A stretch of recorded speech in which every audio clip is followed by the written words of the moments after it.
तुम जिस समय पैदा हुए हो दुनिया का सबसे सुंदर समय है। तुम जिस जगह पैदा हुए हो दुनिया की सबसे अच्छी जगह है। तुम जो काम कर रहे हो ये दुनिया का सबसे अच्छा काम है। पहले लोगों ने क्या किया था ये भूल जाओ।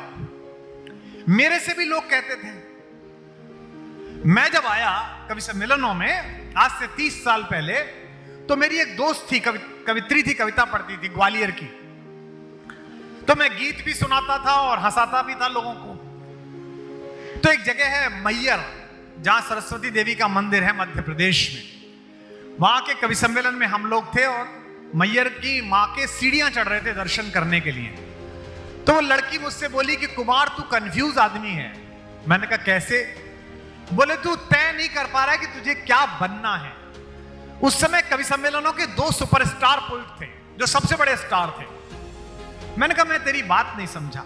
बोली तू तय तो कर कि तुझे सुरेंद्र शर्मा बनना है कि गोपाल दास नीरज बनना है।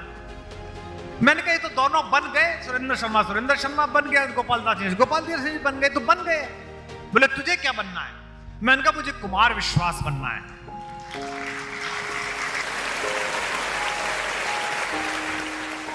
जोरदार तालियों से स्वागत हो जाए डॉक्टर कुमार विश्वास।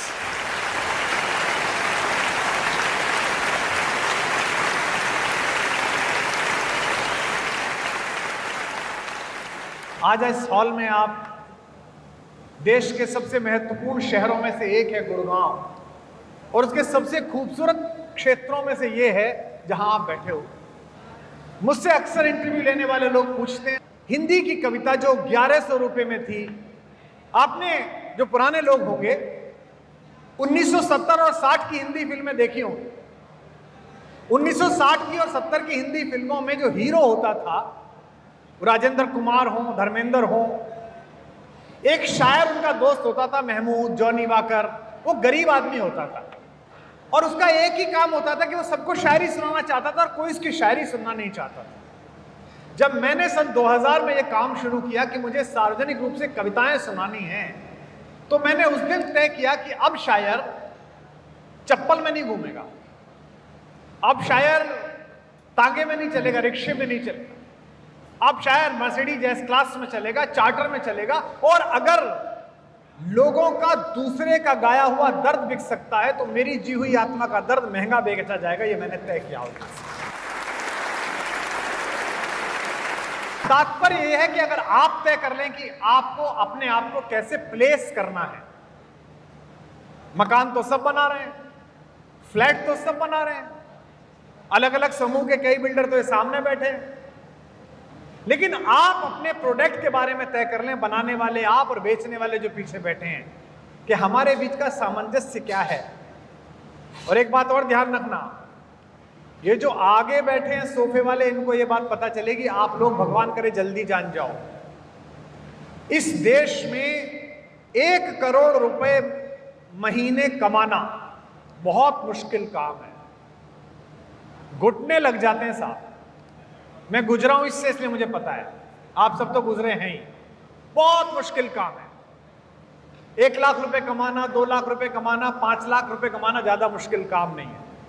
1 करोड़ रुपए कमाना और नियमित रूप से कमाना मुश्किल काम है। लेकिन जब 15-20 करोड़ रुपए साल कमाने लगो, उससे 300 करोड़ के बिजनेस करना कोई कठिन काम नहीं है। 2 अच्छे चार्टर्ड अकाउंटेंट रखो, 1 अच्छा MBA मैनेजर रखो, 2 साल के अंदर आप 300 करोड़ के टर्नओवर के आदमी हो जाते हैं। क्या काम चल रहा है साहब? इस साल कंपनी का टर्नओवर कितना रहा? 300 करोड़, 400 करोड़, उसमें अपने 10 करोड़ ही हैं, बाकी सब ऐसे ही चल रहा है। अब उस 300 करोड़ के बाद आदमी की जद्दोजहद शुरू होती है। कभी पैर, कभी चादर, कभी चादर, कभी पैर। प्रोजेक्ट जब आता है, जमीनें ली जाती हैं, इन्वेस्टमेंट होता है, तो चादर छोटी लगती है। प्रोजेक्ट जब बिकना शुरू हो जाता है तो चादर बड़ी लगती है। ऐसा लगता है कि अब तो मैं अमेरिका में काट दूं प्लॉट, यहां तो क्या लग रहा है भाई। इसी कश्मकश में 40-45 होने के बाद एक दिन शाम के खाने पे यहां थोड़ा दर्द होता है। शुरू में लगता है कि गैस हो गई, फिर दोस्त कहता है कि दिखा लो डॉक्टर को। तो डॉक्टर बताते हैं कि 2-3 नाली में कचरा जमा हो गया है। अब तेल छोड़ना पड़ेगा, चिंता छोड़नी पड़ेगी, स्ट्रेस छोड़ना पड़ेगा। यहां 50 आते आते जीवन में धर्म उतरना प्रारंभ होता है। फिर आप बच्चों से कहना शुरू करते हैं, बेटा हमने तो कर लिया, अब तो तुम लोग देखो आगे क्या हो सकता है। ये जो थकान है, सोच की थकान है, ये एक ही काम से दूर हो सकती है। उसे आज जीवन में उतार लोगे तो मैं दावा करता हूं कि आप थकान में नहीं आओगे। क्योंकि मैं इस हॉल में खड़ा होकर इसलिए कह रहा हूं कि मैं पिछले 35 साल से काम कर रहा हूं। 17 वर्ष की आयु में मैंने पहला कवि सम्मेलन पढ़ा था। आज मैं 54वें वर्ष में काम कर रहा हूं। खड़े होते समय उतनी ही एनर्जी रहती है जितनी आज से 34 साल पहले पहले कवि सम्मेलन में थी, आज भी उतनी। और कोई नुकसान होने पर उदासी नहीं होती। मेरे 6, 7, 8 साल का कितना नुकसान हुआ है तुमसे बेहतर तो कोई जानता नहीं। लेकिन मेरा चेहरा देख लो और जो उस मलाई का फायदा चाट गए उनका चेहरा देख लो। मेरी प्रसन्नता देख लो और उनके दुख देख लो। मेरे सोशल मीडिया के नीचे तारीफें और आशीर्वाद देख लो और उनके सोशल मीडिया के नीचे गाली देख लो। सूत्र देकर जा रहा हूं, जिसकी मस्ती जिंदा है उसकी हस्ती जिंदा है।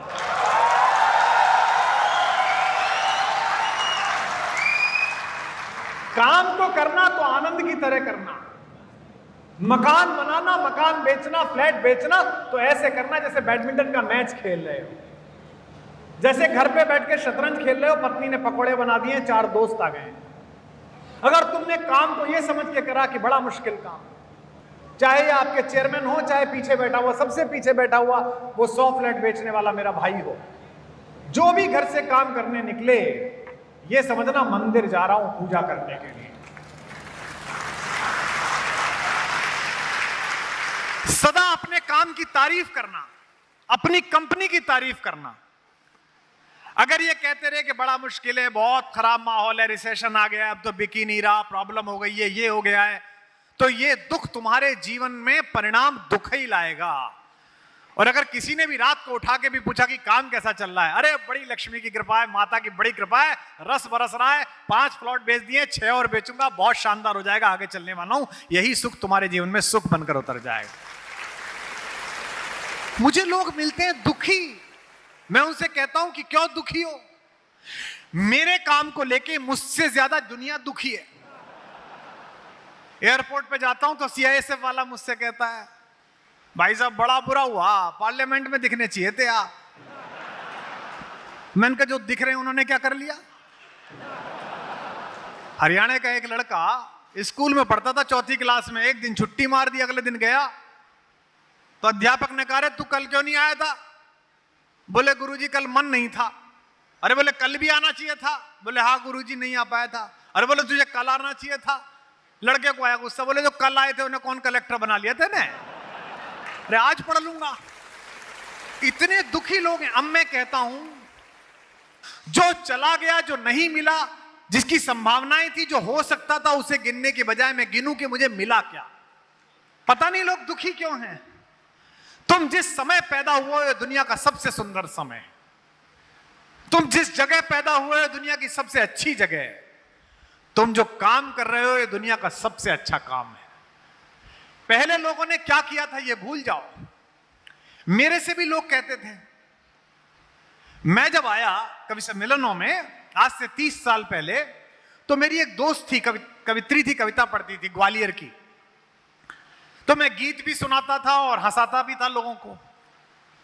तो एक जगह है मैयर, जहां सरस्वती देवी का मंदिर है मध्य प्रदेश में, वहां के कवि सम्मेलन में हम लोग थे और मैयर की मां के सीढ़ियां चढ़ रहे थे दर्शन करने के लिए। तो वो लड़की मुझसे बोली कि कुमार तू कंफ्यूज आदमी है। मैंने कहा कैसे? बोले तू तय नहीं कर पा रहा है कि तुझे क्या बनना है। उस समय कवि सम्मेलनों के 2 सुपरस्टार पोइट थे जो सबसे बड़े स्टार थे। मैंने कहा मैं तेरी बात नहीं समझा। बोली तू तय तो कर कि तुझे सुरेंद्र शर्मा बनना है कि गोपाल दास नीरज बनना है। मैंने कहा ये तो दोनों बन गए, सुरेंद्र शर्मा बन गया, गोपाल दास नीरज बन गए, तो बन गए। बोले तुझे क्या बनना है? मैंने कहा मुझे कुमार विश्वास बनना है।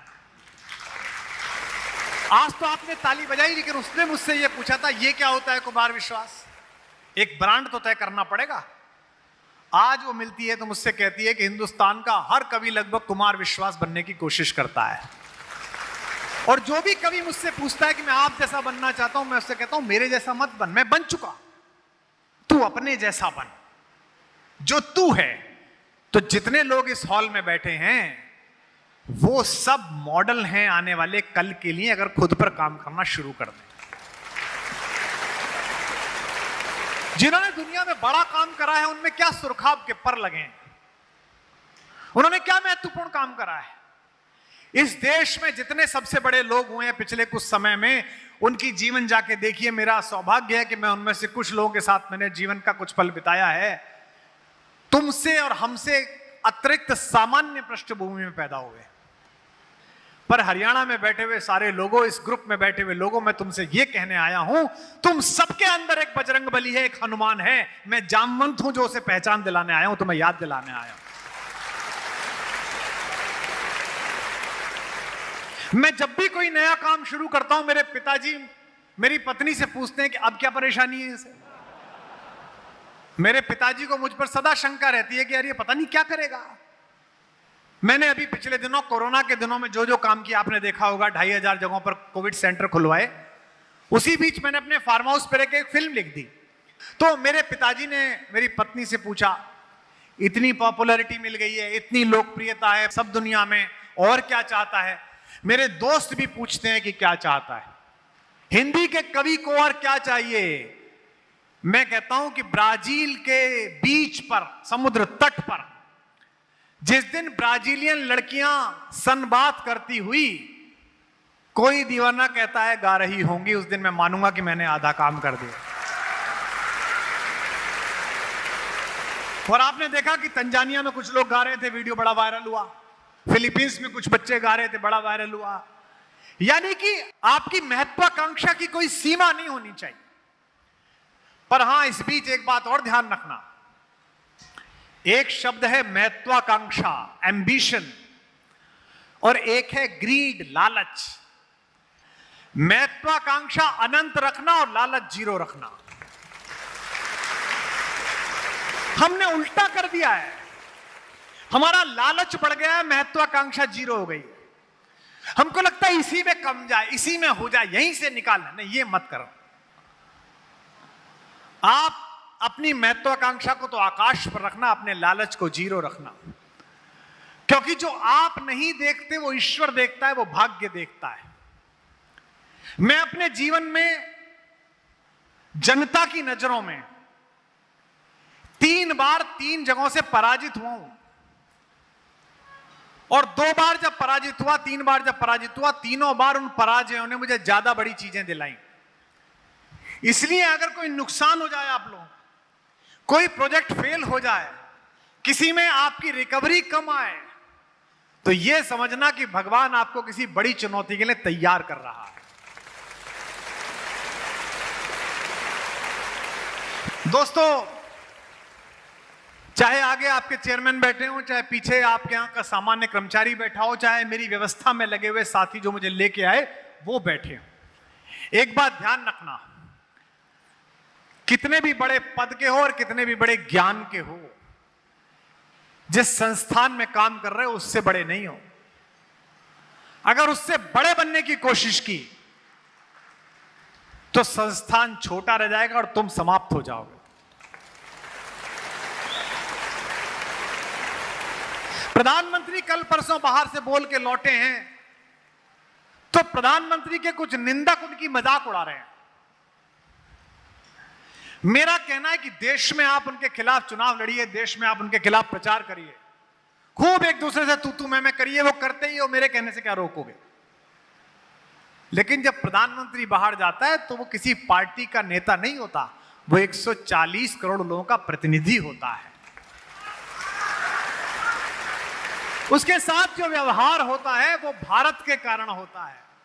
और प्रधानमंत्री को भी इस अहंकार में नहीं रहना चाहिए कि वो सोचें कि मेरे कारण ऐसा हो रहा है। ऐसा नहीं है।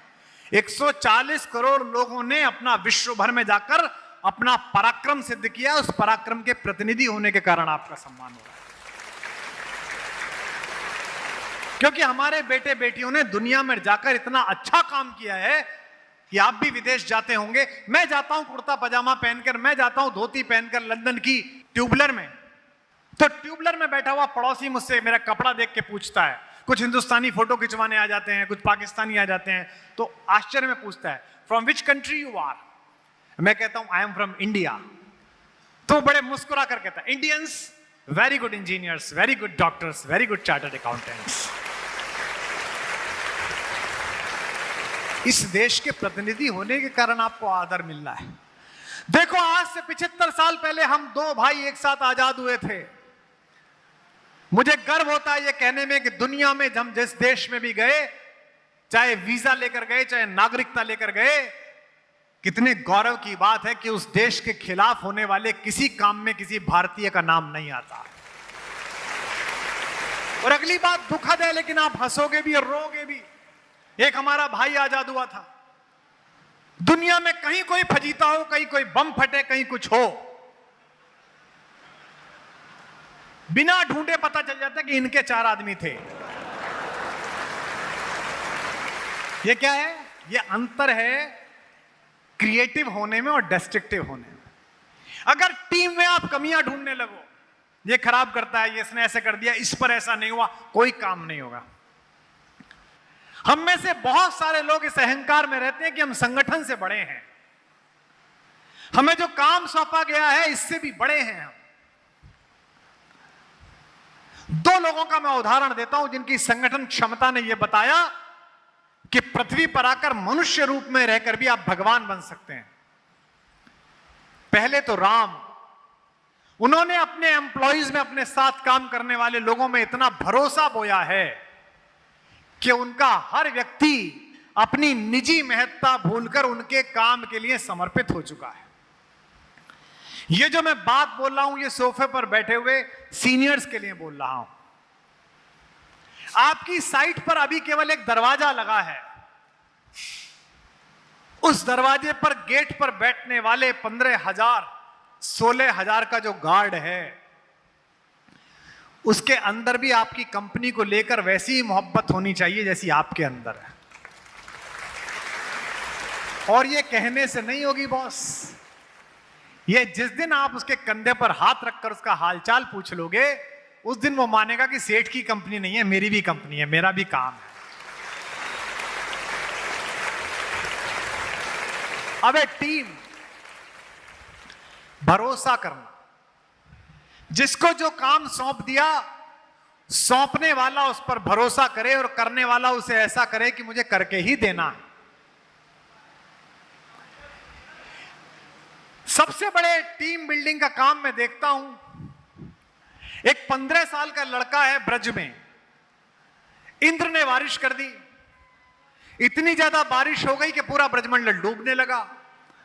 उस 15 साल के युवक ने अपने साथ के सारे युवकों को इकट्ठा किया और ब्रजमंडल की अकेली पहाड़ी के ऊपर डिजास्टर मैनेजमेंट का एक ऐसा उदाहरण प्रस्तुत किया कि पूरा ब्रज वहां चौमासे में 5 महीने जाकर बैठ गया, पानी को उतरना पड़ा और इंद्र को हारना पड़ा। इस कहानी का मतलब क्या है? इस कहानी का मतलब है इंद्र माने राजा।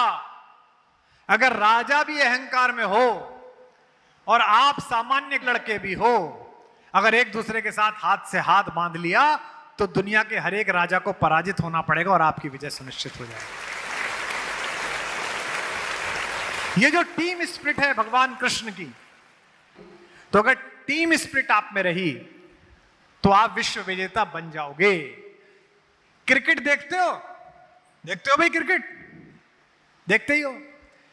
सौरभ गांगुली से पहले हिंदुस्तान की टीम में वर्ल्ड का नंबर 1 बैट्समैन होता था, वर्ल्ड का नंबर 1 बॉलर होता था, वर्ल्ड का नंबर 1 विकेट कीपर होता था, और हम वर्ल्ड कप में लीग में हार जाते थे क्योंकि लोग बाग अपने पर्सनल कामों के लिए खेलते थे।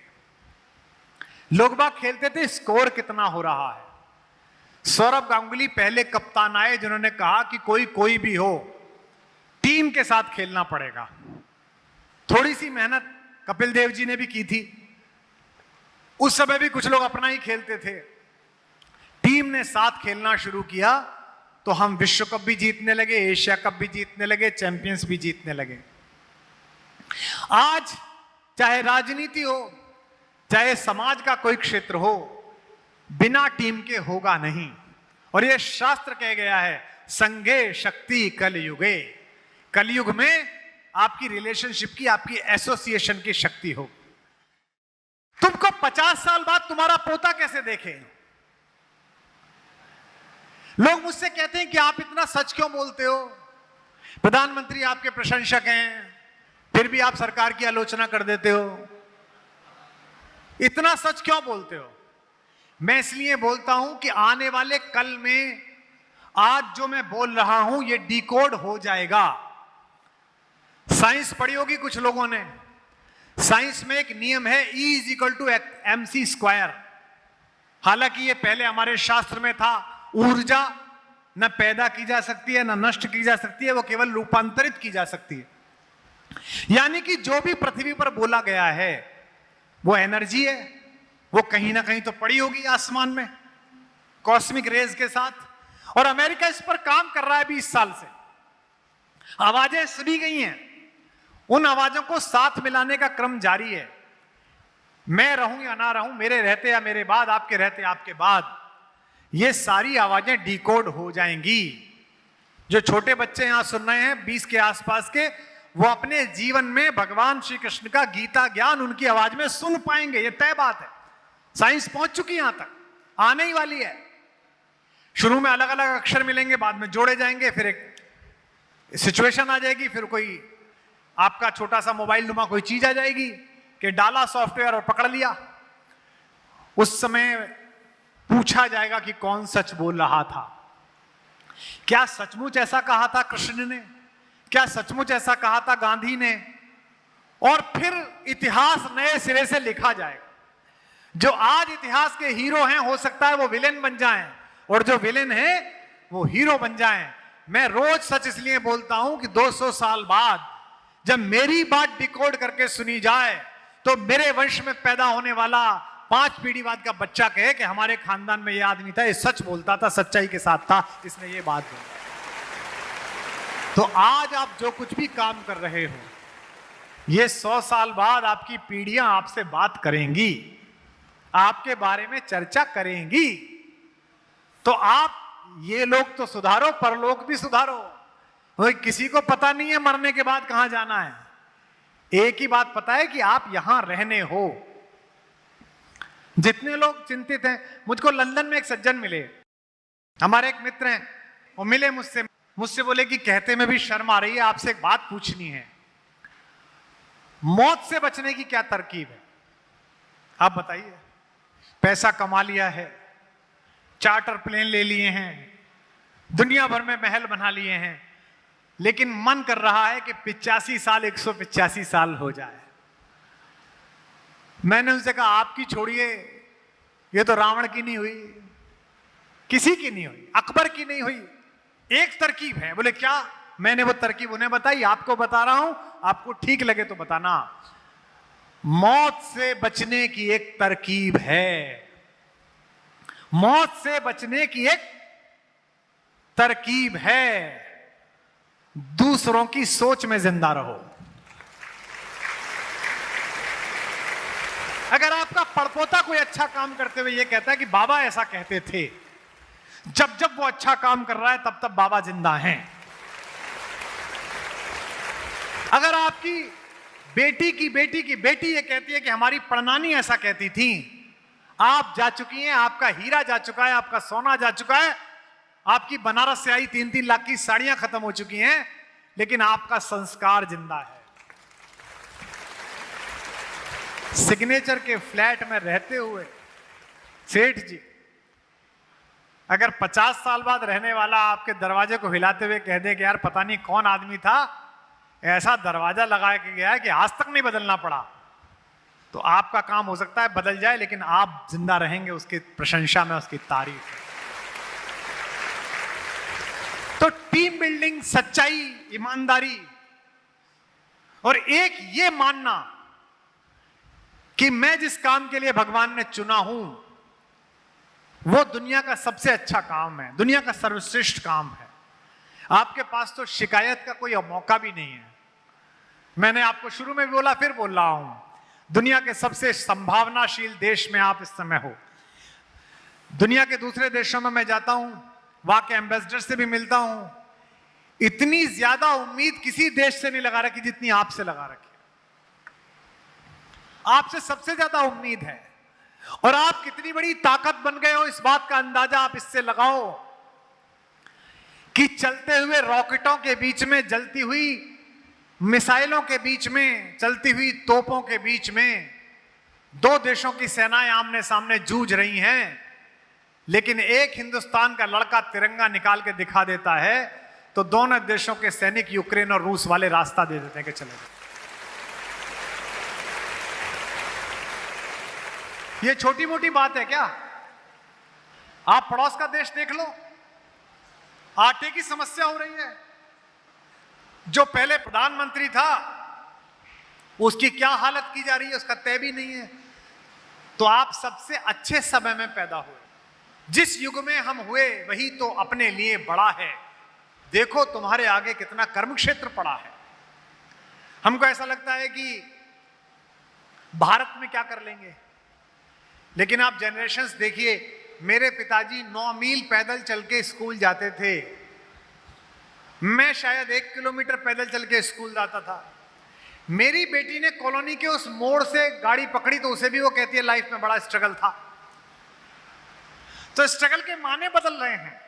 तो आप दुनिया के सर्वश्रेष्ठ जगह पे सर्वश्रेष्ठ लोगों के साथ बैठे हुए, ये आपका सौभाग्य है, ये आपकी अच्छी बात है। और इसको जानने के लिए आपको किसी MBA की जरूरत नहीं है। आपके घर में जो आपके माँ, आपकी दादी, आपके पिताजी, आपके बाबा जो रामचरितमानस पढ़ रहे हैं, जो गीता पढ़ रहे हैं, उसे ही आप पढ़ना शुरू कर दो तो आपको पता लगेगा सब कुछ यही है। अगर आप श्रम करेंगे, सच्चाई के साथ काम करेंगे, मेहनत के साथ काम करेंगे, अगर सत्य के साथ काम करेंगे, तो हो सकता है कि समय लग जाए लेकिन न्याय आपके साथ होगा। बस आपको धैर्य नहीं छोड़ना है। हम बहुत जल्दी अधीर हो जाते हैं कि अब क्या करें, अब क्या करें, अब क्या करें, तो निकल ही नहीं रहा है। आपको धैर्य नहीं छोड़ना, वो निकलेगा। अगर सफलता पानी है तो 3 बातें रखना। पहली, पेशेंस, धैर्य रखना कि समय आएगा तुम्हारा भी। दूसरी, प्रेजेंस, अपने आप को दिखाते रहना काम में, घर मत बैठना, उदास मत होना, ऑफिस में बंद मत हो जाना, डिप्रेशन में मत आ जाना। और तीसरा, परसुएंस, मैं कैसी नौकरी चाहता हूं, कैसी कंपनी चाहता हूं, ये खुद से और दुनिया से कहते रहना। ये 3 बातें, 3 P मिल गई तो सिग्नेचर की प्रोसेस कोई रोक नहीं सकता। इसीलिए मैं बार बार कहता हूं कि रामचरितमानस पढ़ो। एक अपॉर्चुनिटी छिन जाने पर रोने लगते हो आप लोग। IIT में पहले 100 में रैंकिंग नहीं आई तो कोटा में बच्ची आत्महत्या कर लेती है। बताइए, पार्षद का टिकट नहीं मिला तो जहर पी लेता है आदमी। कितना मूर्खतापूर्ण काम है ये। हमने तो करवा के देखा है। एक जरासी असफलता में आत्महत्या। और सोचिए कि जिस युवक को 16 वर्ष की उम्र में पूरी दुनिया का शासन मिलना था, शहनाई बज रही थी,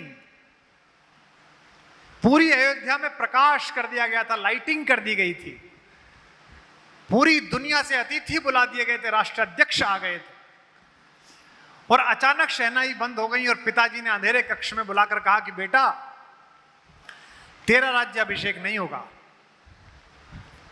तुझे जंगल जाना पड़ेगा, अब ये महल और ये शासन भरत को मिलेगा। उस एक व्यक्ति ने अगर उस दिन अपने पिता का विरोध किया होता और कहा होता ऐसे कैसे चल जाएगी, ये क्या गुंडागर्दी है, हक मेरा बनता है, मैं तो कोर्ट जाऊंगा, वो कुछ भी होते, राम ना हो पाते। और ये पंक्ति सुनकर बताइएगा यहां बैठे हुए लोगों, मैं अक्सर लोगों से बोलता हूं, आपको कई बार ऐसी साइट पर काम मिलेगा, ऐसी जगह काम मिलेगा जहां चुनौतियां, जहां जंगल है। आप कहोगे गुड़गांव ही देता सेठ, कहां भेज दिया मुझे, कहां का सामान बनाने भेज दिया, कहां का बेचने भेज दिया। राम जब तक अयोध्या में थे तब तक केवल युवराज राम कहलाए, और जब जंगल जंगल भटक कर 14 साल बाद लौटे तो भगवान राम कहलाए।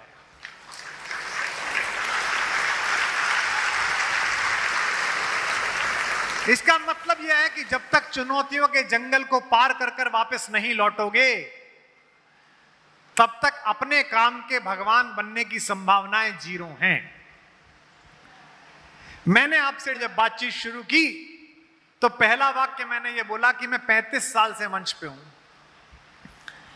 तो भाई साहब 35 साल बोलने में तो आधा सेकंड लगा, 1 सेकंड में वाक्य खत्म हो गया। कितने साल से मंच पर हो जी? 35। खत्म। पर 35 साल 35 ही थे। सब में 365 दिन थे, सब में 365 रात थी, और सब में 365 तरीके की चुनौतियां थी। उतना ही समय लगा, उतना ही संघर्ष लगा, उतने ही आंसू लगे। जो कविताएं मैंने आंसू बरसाते हुए लिखी थी, वो मैंने मुस्कुराते हुए सुनाई और खिलखिलाते हुए उनसे पैसा और शोहरत कमाई। एक समय आता है जब आपके ऐब, आपकी गलतियां भी लोगों में आपके हीरोइक स्टेटमेंट बन जाते हैं। अमिताभ बच्चन पर बात करते हुए क्या कहते हो? पहली 11 फिल्में फ्लॉप हो गई थी। अमिताभ जी कहते हैं मेरी पहली 11 फिल्में फ्लॉप हो गई थी। क्यों?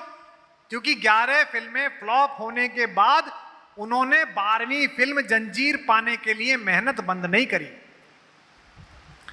अगर 11वीं फिल्म उनके मन में आ जाता, अब बेकार है, मुझसे नहीं होगा, चलो इलाहाबाद वापस, तो वो केमिस्ट थे कंपनी में, कलकत्ता की कंपनी में, आज की डेट में भी पैरासीटामोल बेच रहे होते हैं। अमिताभ बच्चन ना होते। मराठी के एक प्रोफेसर साहब का लड़का जो मराठी में एक कॉलेज में पढ़ाते थे बंबई में, वो 10वीं क्लास में फेल हो गया। क्यों? क्योंकि क्रिकेट खेलता था। और पिता ने कहा फेल कैसे हो गए बेटे? बोले जी पढ़ाई से ज्यादा क्रिकेट में ध्यान है। पिताजी ने उसको एकेडमी ज्वाइन करा दी। उस समय के सबसे अच्छे टीचर आचरेकर साहब का स्टूडेंट बना दिया। आज आप जाइएगा महाराष्ट्र, मराठी में 10वीं क्लास में किताब है हमारे आदर्श, मराठी भाषा में, उसमें 8वें नंबर पर उसी 10वीं फेल लड़के का फोटो छपके उसके बारे में लिखा हुआ है, नाम है सचिन रमेश तेंदुलकर।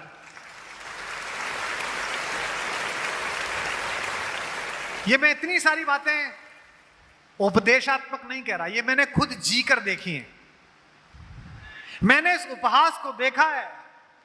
3 बार मेरा जीवन में मजाक बना कि ये फेल हो गया, और 3 बार मेरे मन में भी सवाल आया कि क्या मैं फेल हो गया, और मैंने हर बार ये सोचा कि इस असफलता में भगवान ने कोई बड़ी चुनौती और कोई बड़ी सफलता स्वीकार कर रखी है, और वो मेरा प्रतीक्षा कर रही है। और जो लोग मुझे जानते हैं, जो सोशल मीडिया से जानते हैं, टीवी से जानते हैं, वो जानेंगे। पहली, इंजीनियर ना बन पाना। मैं इंजीनियर नहीं बन पाया। 117 रुपए का फॉर्म भरा था मैंने आईआईटी में, और आईआईटी में मैं 23 नंबर से सेलेक्ट नहीं हुआ। मेरे पिताजी ने कम से कम 3 बार मेरी मां के सामने कहा 117 रुपए लगा दिए। मैं फेल हुआ, नहीं हो पाया। पहली असफलता, उसने मुझे साहित्य की तरफ प्रेरित किया। दूसरी असफलता, प्रेम किया, और लगा कि ये प्रेम जो है सफल हो जाएगा। सफल मतलब उस समय मैं यही समझता था कि सफलता माने विवाह, पता नहीं था। तब भी मुझे लगा कि दुनिया लुट गई, सब खत्म हो गया। लेकिन मेरी कविताओं में जो सेंसिबिलिटी आई, जो उनमें रोमांटिक फ्लेवर आया, वो सिर्फ उस असफलता के कारण आया। 2010 से लेकर 2018 तक देश में एक आंदोलन खड़ा करने के लिए दिन रात की मेहनत करी, नौकरी छोड़ दी विश्वविद्यालय की, कहा कि देश बदल देंगे। हम तो आगे नारा लगाते चले गए, देश बदल देंगे। जो पीछे 2 चल रहे थे वो खुद ही बदल गए। मुझे बहुत सारे नेता मिलते हैं जो चुपचाप कहते हैं एक दूसरे के कान में कि असफल हो गया। और आज इस हॉल में मैं आपके भविष्य की तो कह रहा हूं, अपने भविष्य की भी कह रहा हूं। अभी कहने लगे हैं, 10 साल बाद फिर कहेंगे कि भगवान की बड़ी कृपा रही कि कुमार विश्वास बाहर हो गया, देश के लिए इतना बड़ा काम कर दिया, समाज के लिए इतना बड़ा काम कर दिया। करना ही है। अगर कोई चीज असफल हो जाए, कोई प्रोजेक्ट असफल हो जाए, तुमसे कोई काम ना हो पाए, तो समझना कि पूरे मन से कोशिश नहीं हुई और भगवान ने इससे बड़े काम के लिए तुम्हें सुरक्षित रखा है। अब उसकी तैयारी करनी है। इस हॉल में बैठे हुए सारे लोगों, मुझसे वादा करो कि आज आप अपने इस स्थापना दिवस पर इकट्ठे हुए हो, आज के सही 5 साल बाद जो स्थापना दिवस होगा, जहां टर्नओवर आज खड़ा है, इसके कम से कम 50 गुना से कम हुआ तो आप अपराधी हो, और ज्यादा हुआ तो मैं विजेता हूं। हमारी विजय तब है क्योंकि एक स्थिति के बाद इस पैसे का इन्हें तो कुछ करना नहीं, तुम्हें भी नहीं करना। 10-12 सब जानते हैं। पहले लगता था कि साहब वो घड़ी विदेश से ले आओ, चप्पल विदेश से ले आओ, अब कुछ नहीं है। अब तो 10-12 करोड़ कमाओ, वही जीवन जियोगे तो 10,000 करोड़ जीने वाला जी रहा है। सोने का बिस्कुट थोड़ी खाओगे, और बल्कि जिस पे नहीं है वो ज्यादा अच्छा खा रहा है। जिस पे है उससे पूछो, आलू मत खा, चीनी मत खा, है ये मत पी, कोलेस्ट्रॉल ऊपर है कि नीचे है, शुगर हो गई कि ये हो गई।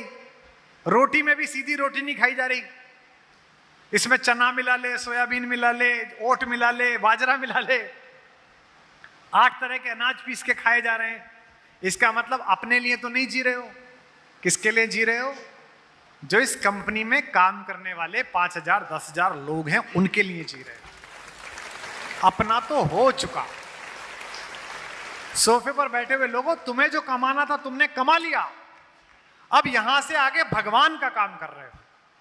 इसलिए जिस आत्मा के साथ केदारनाथ में जाके माथा झुकाते हो ना, उसी आत्मा के साथ अपने केबिन में बैठकर इस कंपनी के लिए काम करना। यही सोच के काम करना कि भगवान के काम के लिए आया हूं। ये देश सरकारों से नहीं बना, ये देश नेताओं और पार्टियों से नहीं बना, ये देश मेरे और आपके जैसे लोगों ने बनाया। इसे मैं कहता हूं एकात्म पराक्रम। हमने अकेले ने पराक्रम किया।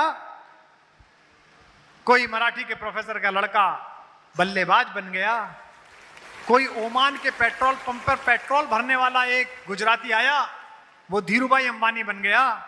कोई बड़नगर स्टेशन पे अपने बाप की चाय के कप पकड़ाने वाला लड़का देश का प्रधानमंत्री बन गया।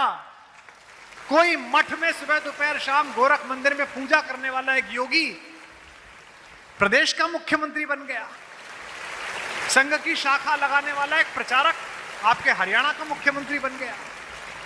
एक सामान्य अध्यापक का 5वां बच्चा कवि कुमार विश्वास बन गया।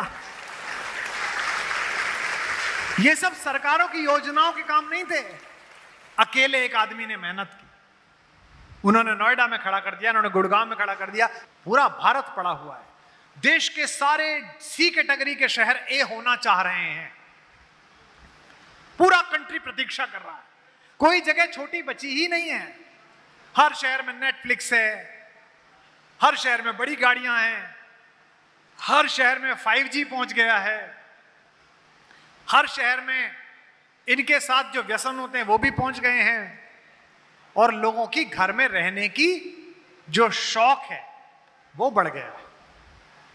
जितना एक अच्छा मकान नोएडा में ये बैठे हैं बनाने में, जो कि मैंने बनाया इसलिए बताया, नोएडा में अच्छा मकान बनाने में जितने पैसे एक रायचंद लेता है, रायचंद जानते हो रायचंद? आर्किटेक्ट, वो रायचंद है। वो बताता है कि इधर से ऐसा होना चाहिए, इधर से ऐसा होना चाहिए। उसका अपना एक्सीलेंस है, उसकी अपनी कारीगरी है। वो एकदम सही बताता है। खुद में कभी नहीं बनाना चाहिए, उसी के काम से बनाना चाहिए। क्योंकि पहले तो आदमी ऐसे ही बना लेता था, बाथरूम निकाल दे, खराब बनता था घर। जितने पैसे एक बनाने की राय देने वाला आर्किटेक्ट लेता है, उतने में आज से 10 साल पहले पूरा मकान बनता था।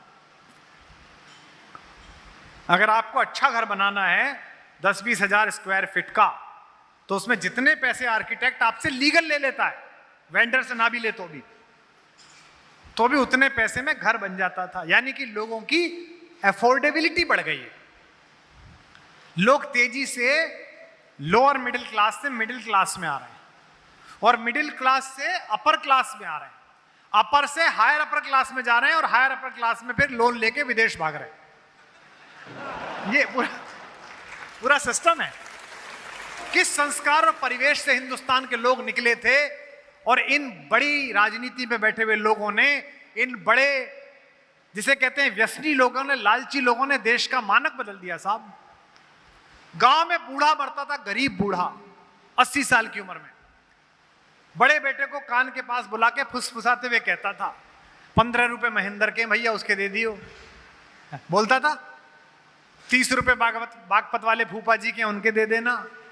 फल वो ये चाहता था कि किसी का एक पैसा लेकर मैं मर ना जाऊं। मुझे कहते हुए इस बात पे रोमांच हो रहा है, मैं भावुक हो रहा हूं। हम इस संस्कृति से चले थे जहां मरने वाला बूढ़ा भी बुढ़िया भी कह के जाती थी, बुढ़िया कह के जाती थी बहुओं से कि लाली तेरी मौसी की जो बहू है उससे मैंने एक बार साड़ी ले ली थी, वो मेरे साथ चली आई थी, उसकी साड़ी वापस कर दी हो। ये हमने संस्कार बनाया था। और आज जो जितना ज्यादा पैसा मार ले सरकार का, वो उतना ज्यादा महान, वो उतना ज्यादा अच्छा। तो ये जो वायरस है, चरित्र का वायरस, ये जो नुकसान करेगा ये कोरोना भी नहीं कर सकता। क्यों? क्योंकि कोरोना तो शरीर को ही मारता था, ये तो आत्मा को मार देता है। ये जो लालच आया है कि जो तिरंगा लेकर चले थे वो दारू की बोतल लेकर मिले, ये क्यों आया है? सोचो आप, इसमें ऐसा क्यों आया होगा? मैं तो बचपन से साथ हूं, क्योंकि बचपन में इनको ईमानदार बनाने में, इनकी परवरिश में कोई कमी रह गई होगी। माताजी मंच पे आई, मैं आपको बताता हूं, मैं जब छोटा था माताजी, तो मैं एक अंग्रेजी स्कूल में पढ़ता था। हमारे कस्बे में पहली बार अंग्रेजी स्कूल खुला।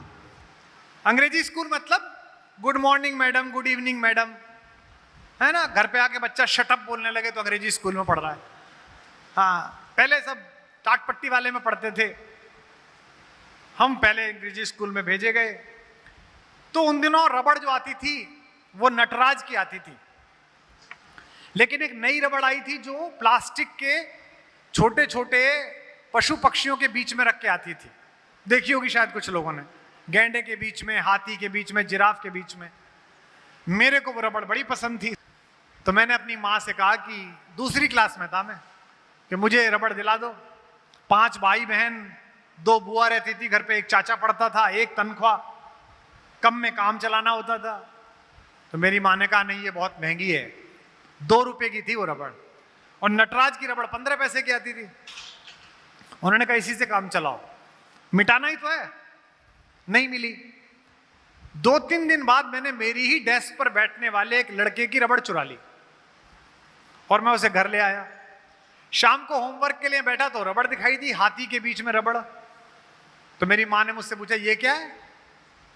तो जब आप चोरी करते हैं तो फिर बहाना ढूंढते हैं, एक अपराध करिए तो दूसरा फिर करिए। मैंने कहा वो लॉन में पड़ी हुई थी, मैंने कई बच्चों से पूछी, किसी की थी नहीं तो मैं ले आया। वो चुप हो गई। रात को जब मैं उनके पास सोने गया, मैं उन्हीं के पास सोता था, सबसे छोटा था, लाडला था, तो उन्होंने मुझसे कहा उठाओ अपना सामान, बड़े वाले भाई के कमरे में जाके सो। मैं रुआंसा हो गया, छोटा बच्चा 7-8 साल का, 6 साल का रहूंगा। मैंने कहा क्यों? उन्होंने कहा वो जो रबड़ जिसकी लेके आया है ना, कल उसकी रबड़ वापस दे आना, फिर मेरे पास आके सोना। अगले दिन मैं गया, वो बच्चा जहां बैठा हुआ था, मैंने वहां रबड़ गिरा दी और मैंने उससे कहा कि अरे अंकुर तेरी रबड़ गिर गई। उसने कहा अरे मैं तो कल से ही ढूंढ रहा था इसे। तब मैं वहां वापस सो पाया। अगर उस दिन उस रबड़ को मेरी माँ ने कहा होता कि बहुत अच्छा, अब इसे स्कूल मत ले जाना, पता ना चले किसकी है, तो मैं भी वहीं विश्राम कर रहा होता जहां मेरे साथ बचपन में पढ़ा हुआ एक आदमी विश्राम कर रहा है, कृष्ण जन्म स्थान में। मैं भी वहीं आराम। पर मुझे 1.5 साल उस सरकार को चलाते समय भी पता था कि मैं इसका मालिक नहीं हूं, मैं इसका कस्टोडियन हूं। इस कंपनी में काम करते समय इसके चेयरमैन और इसके कार्यकर्ताओं के बीच एक भाव रहना चाहिए कि हम इसके मालिक नहीं हैं, हम इसके कस्टोडियन हैं, हम मुनीम हैं, सेठ नहीं हैं। दुनिया का सबसे शक्तिशाली राजवंश मेवाड़, वहां के महाराणा भी राजा नहीं लिखते, दीवान लिखते हैं, दीवान। वो कहते हैं राजा तो, मालिक तो एकलिंग भगवान है, हम उसके मुनीम हैं कि इतनी जमीन दी है, इतना लगान आया, इतने खर्चे में हो गया, इतने यहां चला गया, इतने वहां चला गया। तो यहां बैठे हुए लोगों, पिछले 1.5-पौने-2 घंटे में मैंने जो बात बताई, उनका हल केवल तभी निकल सकता है जब आने वाले कल में इस देश का जो नया सपना, इस देश की सरकार, प्रधानमंत्री, पूरे देश के सारी पार्टियों के लोग, सिद्धहस्त लोग, धार्मिक लोग, सामाजिक लोग देख रहे हैं। उस सपने में अगर थोड़े से ख्वाब आपने भी जोड़ दिए, तभी आप हिंदुस्तानी कहना के लायक हो जाओगे, भारतवासी कहलाने के लायक।